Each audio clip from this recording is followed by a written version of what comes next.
Now, David HaMelech in Tehillim number 84, verse 11, is a verse. It says, for one day in your courtyards is better than 1,000 elsewhere. Now, most people, myself included, understood this Tehillim, this verse is a very famous verse, as David HaMelech saying to HaKadosh Baruch Hu, Hashem, one day in a Bet Midrash is better than 1,000 days going and playing basketball, going and playing video games, going on Wall Street making $1 million a day. One day, Bet Midrash, learning the emet is worth more than 1,000 days, making $1 million a day. That's the pshat, that's the basic understanding that everybody had. It's David HaMelech talking to Hashem, saying to Hashem, I love you so much, I love the emet so much, that even one day of having it, Shtabach Shimo, is the greatest thing in the world. But the Gemara Masechet Makot, page 10a, says the opposite. It says it's actually David being talked to by Hashem. David said to Hashem, Hashem, when am I going to die? When am I going to die, Hashem? Hashem says, I can't tell you. He says, what day of the week? It's going to be Shabbat. You're going to die on Shabbat, David. We spoke about this last week. So David says to Hashem, okay, so let me die on Friday. Let me die on Friday, so at least I don't die on Shabbat, so they can bury me on Friday. HaKadosh Baruch Hu says to David, I'm very upset at Am Yisrael.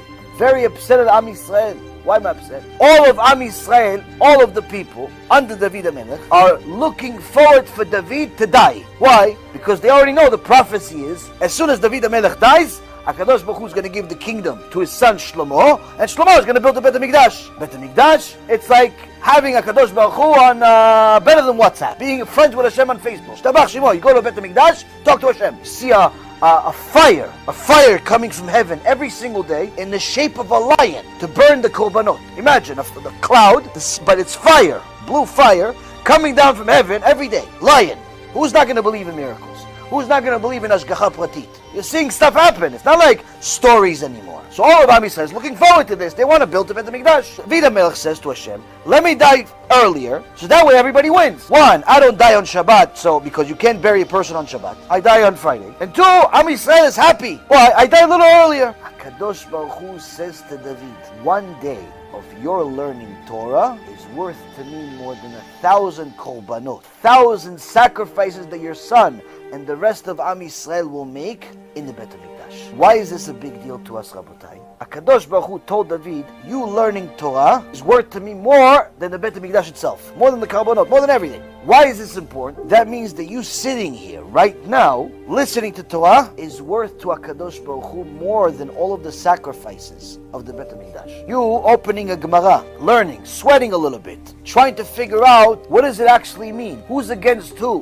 Why are they arguing? Why can't they all be friends? Why is there machloket? Why do I care about this specific issue if it already happened 3,000 years ago? And so on and so forth. You toiling to get to the emet, to get to the bottom line of the truth, is worth to HaKadosh Baruch Hu more than korbanot, more than sacrifices at the Bet HaMikdash. That's how much it's worth. So, with that being said, this is how we know how valuable the emet is to Hashem. How valuable it is for Hashem for you to know it before it's too late. Because the Gemara in Masechet Avodah Zarah says, once Mashiach comes, there's no more nothing. There's no more conversions, there's no more tshuva, there's no more, oh, I'm sorry. Once Mashiach comes, we're finished. The reality is, it's finished really before that. Why?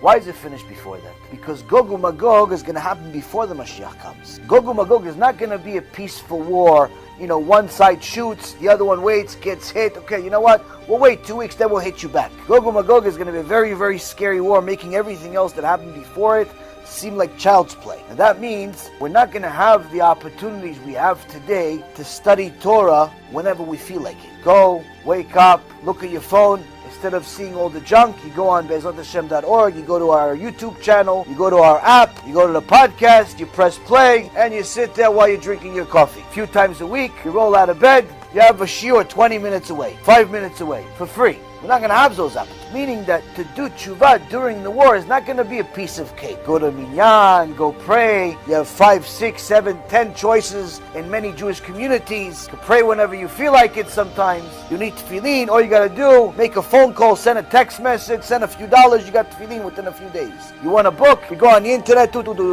within 2 days. You got the book, whatever book you want, whatever sefer you want. Not going to be that easy. It's not going to be that easy. Meaning that to do tshuva once the war is out. It's pretty much the end of times. It's pretty much the end of doing tshuva. Because to do tshuva takes time. You need to know stuff. You need to know what you don't know today. You need to know halachot Shabbat. How do you keep Shabbat? Better yet, how do you not violate Shabbat? Most people think that keeping Shabbat is sleeping, eating, going to shul if you feel like it, and hanging out with the guys. That's what most people think keeping Shabbat is. That means that all of the cows right off of I-95, they're all Shomer Shabbat then. They do it every day. They eat, they drink. They don't go to Beit Knesset usually though. So whenever they go, they come a steak. So what, they're all going to go to Gan Eden? Shabbat is not just about eating, drinking, going to Beit Knesset and sleeping. It's more than that. You need to know that. You need to know how to keep the holidays. Not just to fast. Fasting on Yom Kippur is not really the ikar. Most people think they fast on Yom Kippur. Oh yeah, I keep Yom Kippur. Vast majority of people do not keep Yom Kippur without even knowing it. Why? The Mishnah says,